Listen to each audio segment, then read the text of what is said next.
मेरा बहुत बहुत नमस्कार और आप सभी का बहुत बहुत धन्यवाद और आभार व्यक्त करता हूं जो इतने छोटे नोटिस में इतने कम समय में आप इतनी भारी संख्या में मौजूद हुई। तो मैं साहिल कसमा, जिला प्रमुख इनेलो छात्र संगठन हिसार। और सबसे पहली बात तो मैं आप सभी के माध्यम से जितने भी दर्शक आपके माध्यम से हमें देख रहे हैं, हम सबको नमस्कार करना चाहता हूं। और मैं ये सोचता हूं आप सभी अपने घर में स्वस्थ है, कुछ विषय में आपके। तो साथियों शुरू करें। तो आज का जो विषय है, जो अभियान है जिसके ऊपर हमने ये प्रेस कॉन्फ्रेंस का आयोजन किया है, ये है युवा मांगे हिसाब। और किस चीज का हिसाब मांगे? तो मैं बड़े लंबे समय से एक बात देख रहा हूं कि आज इलेक्शन का दौर है और हर इंसान अपने अपने किसी न किसी सगे संबंधियों, किसी जानकार को, किसी अपनी दिलचस्पी लेने वाली पार्टी को जितवाने में लगा हुआ है। एक बात निश्चित तौर पर मैं कह सकता हूं, सत्ता परिवर्तन होने वाला है। लेकिन एक सवाल उठ के आता है साथियों कि क्या विषय केवल सरकार बदलने का है? नहीं, विषय केवल सरकार बदलने का नहीं है, विषय विचार बदलने का है, विषय मानसिकता बदलने का है। और एक सबसे बड़ा विषय, सबसे बड़ी चर्चा का विषय दूसरा क्या पैदा होता है कि आज मैं देखता हूं कि कई कांग्रेस के जो चाटुकार लोग हैं, वो आज इंडियन नेशनल लोकदल को एक नए नाम से बुलाते हैं। वो ऐसे कहते हैं कि तो वोट काटू पार्टी है। तो आज हम इस चीज के ऊपर एक बड़ी तरीके से बात करेंगे ताकि लोगों को इस बात का पता लगे कि असली वोट काटू है कौन, इंडियन नेशनल लोकदल या भूपेंद्र सिंह हुड्डा की कांग्रेस पार्टी। सबसे पहली बात तो हम ये बात करते हैं जी, 4206 विधायकों के अंदर भी एक लौता शेर विधायक जिसने अपना इस्तीफा दिया, किसानों के बीच में बैठा, उसको हम वोट काटू कहते हैं। और जो इंसान सरकार की गुलामी करता है, बीजेपी सरकार की, और वो खाता है कांग्रेस की, उसको हम वोट काटू नहीं कहते।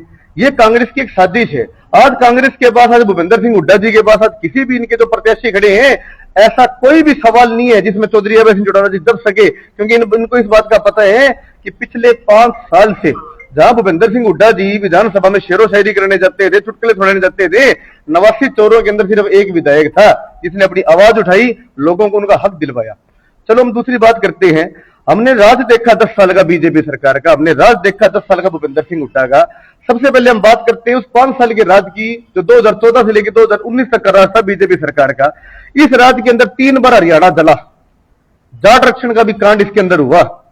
और उस आंदोलन के अंदर जो अपना हक मांग रहे थे, अपना अधिकार मांग रहे थे, जहां भूपेंद्र सिंह हुड्डा जी राजनीति कर रहे थे, जहां एमडी यूनिवर्सिटी के अंदर हमारे बच्चों के आई कार्ड चेक कर करके उनको झूठे मुकदमे बनाए जा रहे थे, जेलों के अंदर किया जा रहा था, डंडे मारे जा रहे थे, वही चौधरी अभय सिंह चौटाला जी जस्सिया बुलाने के ऊपर वहां जाते हैं जिससे हमारे समाज को जरूरत होती है, और कहने के बावजूद 1 करोड़ रुपए वहां पे दे के आते हैं। भूपेंद्र सिंह हुड्डा अपने घर के अंदर होती है।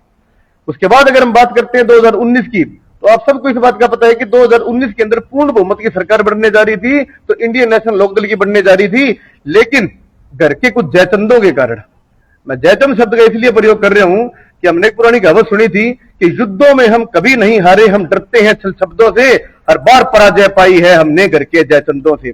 कुछ घर के जयचंद थे जिन्होंने अपने दादा की, अपने चाचा की पीठ में छुरी मारी और बीजेपी सरकार के खिलाफ वोट मांगी, इसी भाजपा सरकार की गोदी में जाके बैठ गए। उस समय एक विधायक था, और एक विधायक होने के बावजूद भी लड़ाई किसने लड़ी, संघर्ष किसने कराया, जनता का आशीर्वाद किसे प्राप्त था? चौधरी अभय सिंह चौटाला जी को। उस समय लोग ऐसे भी है जिन्होंने किसान आंदोलन को बीमारी बताने का काम किया।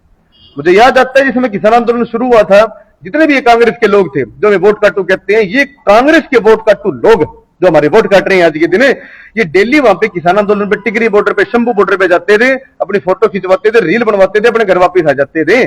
लेकिन जिस समय किसानों ने एक निर्णय लिया कि जितना भी विपक्ष है, हम सभी विपक्ष से उनका इस्तीफा मांगेंगे, और इस्तीफा लेने के बाद हम बाद में सरकार को झुकाएंगे, 3 काले कानून वापिस होंगे। उस समय कांग्रेस वाले जितने भी चाटुकार लोग भूपेंद्र सिंह हुड्डा जी के समेत वहां जाके फोटो वीडियो खिंचवा के आते थे ना, इनको भगवान जाने जमीन निकल गई, आसमान खा गया, ये अपने घरों के अंदर जाके छुप के बैठ गए, इन्होंने वहां जाने से टाल कर दी। सिर्फ चौधरी अभय सिंह चौटाला जी आए। किसान जाते हैं, आप नाम पूछ लेना, सुरेश कोच जी जो बड़े किसान नेता है, उनकी अध्यक्षता के अंदर सैकड़ों किसान नेता चौधरी अभय चौटाला के पास गए, उन्होंने इनका इस्तीफा मांगा। चौधरी अभय चौटाला जी ने अपने कोर कमेटी की मीटिंग बिठाई। उस मीटिंग के अंदर पूरी इंडियन नेशनल लोकदल की कोर कमेटी ने साफ मना कर दिया, आप इस्तीफा मत दो। आज हमारी मात्र हरियाणा में 1 सीट है, खुदा ना खास्ता करिए 1 सीट भी हमारी चली जाती है, हमारे पास बच क्या जाएगा। लेकिन नहीं, उस इंसान ने अपनी कोर कमेटी की मानने की बजाय अपने किसान देवता की तरफ देखे, अपना इस्तीफा दिया, ठोकर मार दिया अपने विधायक के पद के, और किसानों के बीच में जाके बैठ गए। वहां जाके पानी की व्यवस्था करी, कूलर की व्यवस्था करी, डॉक्टरों की व्यवस्था करी, बेड कूलर दिए, हर चीज दिए, हर चीज समाधान करवाया। और उसी इस्तीफे पे सवार होके ये नरेंद्र मोदी जी झुकते हैं, अपने गोड्डों के ऊपर, घुटनों के ऊपर आते हैं, ये 3 काले कानून वापिस होते हैं। कहां थे उस समय भूपेंद्र सिंह हुड्डा जी? कहां थे इनके चाटुकार लोग जो आज इंडियन नेशनल लोकदल को वोट काटू बता रहे हैं? उसके बाद हम बात कर लेते हैं भूपेंद्र सिंह हुड्डा जी के राज की, जो 10 साल का राज था। तो मुझे बड़ी हंसी आती है किसी चीज के अंदर है। भूपेंद्र सिंह हुड्डा जी ये कहते हैं, आज आप उनका मैनिफेस्टो उठा के देखो, वो मैनिफेस्टो में ये लिखते हैं कि जिस दिन मेरी सरकार बनेगी मैं पहली कलम से ओल्ड पेंशन स्कीम लागू करूंगा। कहते हैं नहीं कहते? मैं आप लोगों के माध्यम से जितने भी कांग्रेस के चाटुकार लोग इनसे एक बात पूछना चाहता हूं, जिस समय भूपेंद्र सिंह हुड्डा जी की सरकार बनी थी, ये सरकार बनने के बाद ओल्ड पेंशन स्कीम को बंद करने वाले भूपेंद्र सिंह हुड्डा थे। पहली कलम से शुरू नहीं कराया था इन्होंने, पहली कलम से ओल्ड पेंशन स्कीम को भूपेंद्र सिंह हुड्डा ने बंद करने का काम किया था, कर्मचारियों के साथ बद्दा मजाक करने का काम किया था। और वही आज एक कहावत याद आ गई मुझे, तो बोला बहू से चोर बजावर चोर बहू के भाई। आप भूपेंद्र सिंह हुड्डा जी का राज याद करो। मुझे याद आता है मायर कांड हुआ था जाट आंदोलन के अंदर, हम वहां बैठे थे। मैं मात्र 16 या 17 साल की उम्र के अंदर है, हमारी जाट सरदारी के लिए वहां लड़ाई लड़ रहा था, वहां मैं बैठा था। सैकड़ों हजारों की संख्या के अंदर जाट वहां मौजूद थे, अपने हक के अधिकारों की लड़ाई लड़ रहे थे। भूपेंद्र सिंह हुड्डा ने उस समय गोली का आदेश दिया था, वो गोलीकांड करवाया 2011 के अंदर। 3 हमारे शहीद हुए थे, सुनील शोरान, संदीप कड़वासरा, विजय कड़वासरा। या जाटों की बात करते हैं, या समाज की बात करते हैं, या ओल्ड पेंशन की बात करते हैं, क्या क्या घोटाले नहीं हुए? डीएलएफ घोटाला, मनी लॉन्ड्रिंग घोटाला, सीडी घोटाला, 2-2 रुपए के चेक आप सभी को याद है। भूपेंद्र सिंह हुड्डा के राज में किसानों के 2-2 रुपए के चेक आते थे, किसान निस्ता नाबूद हो गया था। जो कभी धान की कीमत दे ना सका वो जान की कीमत क्या जाने, जो जान का सौदा करता है इंसान की कीमत क्या जाने। और वो आज हमें वोट काटू बताते हैं। मैं आपके माध्यम से आज चैलेंज करता हूं, कोई भी कांग्रेस का आदमी, लेकिन एक बात मैं और कहता हूं कि कोई भी चिंटू कैंडी लॉलीपॉप अपने नेताजी को खुश करने के लिए मेरे सामने डिबेट करने के लिए नहीं है। मेरा लेवल नहीं है, हर किसी के लिए उपलब्ध नहीं हूं। कोई भी आज के सही लेवल का आदमी हो कांग्रेस का, मैं ओपन चैलेंज करता हूं, जहां कहेंगे वहां मैं उनके सामने बैठने के लिए तैयार हूं। अगर मैं हार जाऊंगा, मैं राजनीति छोड़ दूंगा, अपने घर बैठ जाऊंगा।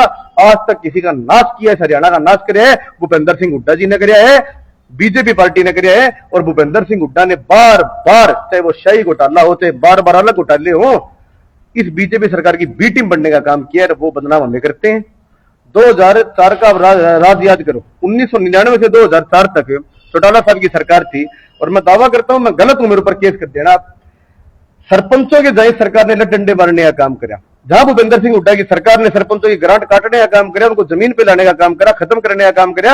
मैं आपको एक चैलेंज करता हूं, मैं गलत हूं, मैं बार बार कहता हूं, मेरे ऊपर केस करना। जितनी ग्रांट सरपंचों को चौधरी ओम प्रकाश चौटाला जी के शासन में राज्य में मिली थी, आज तक हिंदुस्तान के इतिहास में कभी नहीं मिल पाई। जत्ता बच्चा स्कीम, ओल्ड क्या कहते हैं, ओल्ड पेंशन स्कीम, बुढ़ापा पेंशन, बेरोजगारी भत्ता, सड़क परिवहन योजना, सरकार आपके द्वार, ये सब किसके कार्यक्रम थे? ये सब चौधरी ओम प्रकाश चौटाला जी के काम थे, उन्हें कार्यकाल के अंदर ये काम हुए थे। आज सभी से रूबरू होने का मेरा एक ही मकसद था, जो बार बार हमें क्यों, हमारे खिलाफ कोई मुद्दे नहीं है कांग्रेस के पास। मैं बार बार ये बात कह रहा हूं आपको, इनके पास एक भी मुद्दा नहीं है कि इंडियन नेशनल लोकदल गलत है। मैं आपके सामने बैठा हूं, मेरी कोई वो चीज नहीं है, मैं बहुत बड़ा नेता हूं, आपके साधारण इंसान हूं आपकी तरह। मैं इस हार के अंदर आपने बार बार देखा, जिस समय एक मंत्री की बेटी अपने बाप की सत्ता के मत में मदान होकर गवर्नमेंट कॉलेज के अंदर अपनी गाड़ी लेके काला स्टिकर लगा के एमएलए का काले शीशे करवा के अंदर आती थी, क्योंकि कांग्रेस का, क्यों कोई बीजेपी का, क्यों कोई और संगठन का आदमी खड़ा नहीं होया? क्यों हम खड़े हुए? क्यों हमने बच्चों की जीत करवाई? क्यों हमने 5000 बच्चों की जीत करवाई? और बाकी बीच में क्यों नहीं गई? हर कॉलेज में, हर यूनिवर्सिटी में, चाहे कोई आंदोलन हो, चाहे महिला का, युवा का, किसी का वो हो, हम बीच में आई है ना। आज मैं खुला चैलेंज करता हूं बार बार आपके माध्यम से, कोई भी कांग्रेस का आदमी हो हमारे सामने आए, और लोगों को मैं सचेत करना चाहता हूं, जितने भी हमारे फर्स्ट टाइम वोटर है, हमारे न्यूट्रल वोटर है, हमारे युवा साथी हैं, इस देश की एक पार्टी के एक अध्यक्ष में इतनी हिम्मत कहां से आती है जो वो ये कहता है कि हम 50 साल राज करेंगे, 30 साल राज करेंगे, 40 साल राज करेंगे? तुम कौन होते हो भाई कि तुम तय नहीं करोगे? ये इस देश के 65% युवा तय करेंगे कौन राज करेगा, कौन सत्ता बनाएगा, कौन सत्ता के अंदर आएगा। अपने वोट के अधिकार को समझो, जात पात में, धर्म में, इन चीजों में मिट के अपने वोट मत दो। और वोट काटू पार्टी कोई है और कोई बीजेपी की बी टीम है तो भूपेंद्र सिंह हुड्डा जी है। और अब आपसे पत्रकार साथी बैठे हो, कोई सवाल अगर आपके हैं तो आप पूछ सकते हैं। किसान आंदोलन के समय अभय सिंह चौटाला इस्तीफा देते हैं, दोबारा विधायक बनते हैं, उससे आपको लगता है बल मिला है? और इस बार के विधानसभा चुनाव में क्या आपको लगता है इंडियन नेशनल कांग्रेस कितने सीटों पर जीत पाएगी और कहां कड़ा मुकाबला है? निश्चित तौर के ऊपर बल मिला है, और बल नहीं मिला उसी इस्तीफे के ऊपर सवार होकर मैं बार बार कहता हूं, नरेंद्र मोदी जी की सरकार झुकती है, काले कानून वापिस होते हैं, किसानों की जीत होती है। दूसरी बात आप याद करो, जिस समय राकेश टिकैत जी की आंखों में आंसू आए थे, वो रोए थे, और इस भाजपा सरकार ने खदेड़ दिया था किसानों को, वहां से बाहर निकालने लगे थे। भूपेंद्र सिंह हुड्डा जी अपने घर के अंदर बैठ के चुटकुले शेर व शायरी कर रही थी। उस समय चौधरी अभय सिंह चौटाला जी हजारों गाड़ियों के, ट्रैक्टरों के काफिले के साथ वहां गए थे और वहां जाके उनकी जीत करवाई थी। तो भाई साहब निश्चित तौर के ऊपर बल मिला है, और आज के अंदर हम बात करें तो हम राज बढ़ाएंगे। राज मैं यही बात पूछ रहा था, कितनी टिकटें आ रही है, क्या अकेले खुद इंडियन नेशनल लोकदल राज बना पाएगी भाई या साहब- फिर किसी का सहयोग करना पड़ेगा? भाई साहब, सबसे पहली बात तो ये है कि आज हम राज बनाने में सक्षम है। दूसरी बात सहयोग की बात रही, तो सहयोग कोई चौधरी अभय सिंह चौटाला जी को उनकी कोठी पे जाकर कर सकता है, वो किसी का सहयोग नहीं करेंगे। वो बार बार एक बात कहते हैं और ये पूरे हरियाणा की जनता भी जानती है कि वो उप मुख्यमंत्री के कोई मंत्री के मटेरियल नहीं है, वो मुख्यमंत्री के मटेरियल है। निश्चित तौर पर राज बनाएंगे। 1% रह जाते हैं तो मजबूती से सड़कों में 5 साल लड़ाई लड़ेंगे, लेकिन किसी के मतलब साथ आपके कहने का सीधा सीधा अर्थ में ये समझू कि मुख्यमंत्री बनेंगे अभय सिंह चौटाला, वरना नहीं बनेंगे। बिल्कुल अब यही बात समझे, निश्चित तौर के ऊपर समझे, बनेंगे मुख्यमंत्री बनेंगे, किसी के दरवाजे किसी की दहलीज के ऊपर नहीं जाएंगे। जैसे दुष्यंत चौटाला ने जाने का काम किया था, उनके दरवाजे के ऊपर कोई आता है तो वो करने के लिए तैयार है। दूसरी बात, बीजेपी से वो गठबंधन समझौता किसी हालत में नहीं करेंगे। हाँ श्यामलाल जी, आप क्या बोलना चाहोगे?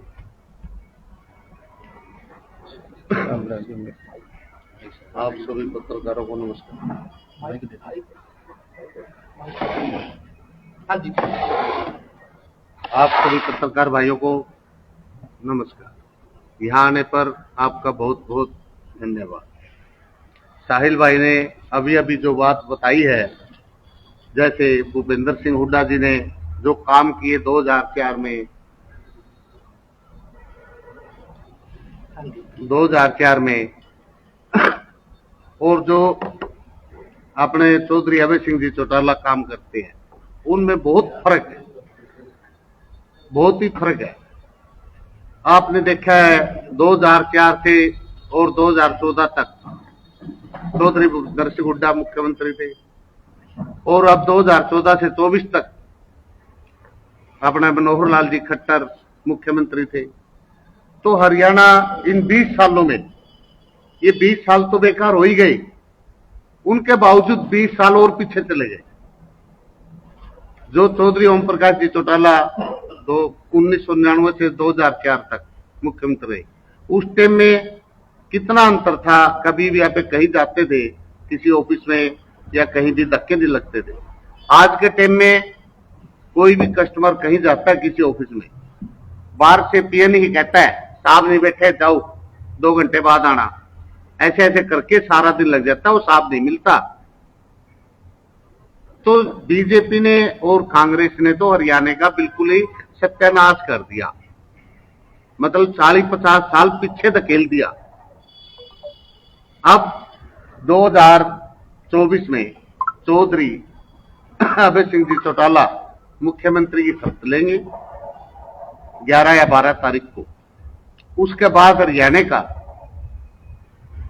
काम होना चालू हो जाएगा। जैसे अभी तक कांग्रेस ने कोई भर्ती नहीं की, ना कोई बीजेपी ने भर्ती की। आज जिस दफ्तर में जाएंगे 20 आदमी की जरूरत है, वहां 2 आदमी मिलेंगे। तो ऐसे कैसे काम होंगे, लोग धक्के खाएंगे। तो इसके बावजूद अब 2 लाख आदमियों की, 2 लाख की भर्ती चालू हो जाएगी। चौधरी अभय सिंह जी चौटाला जिस दिन मुख्यमंत्री चुन लेंगे, उसी दिन से 2 लाख की भर्ती हो जाएगी। हिसार की जनता से क्या साझा करोगे?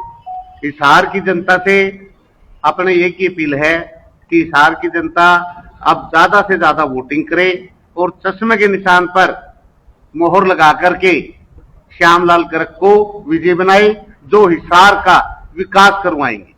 ये मेरा हिसार की जनता से वादा है। मैंने कल भी अपील की थी, कल मेरा जन्मदिन था। भाई हिसार की जनता से मैंने मेरे बर्थडे पे सिर्फ एक ही गिफ्ट मांगा था। भाई वो गिफ्ट मैं हिसार की जनता से 5 तारीख को लेऊंगा, और वो भी हर घर से 1-1 वोट का ही गिफ्ट लूंगा। कोई ज्यादा गिफ्ट नहीं मांगना, मैंने सिर्फ हर घर से 1 वोट, ये मेरा गिफ्ट होगा हिसार की जनता से।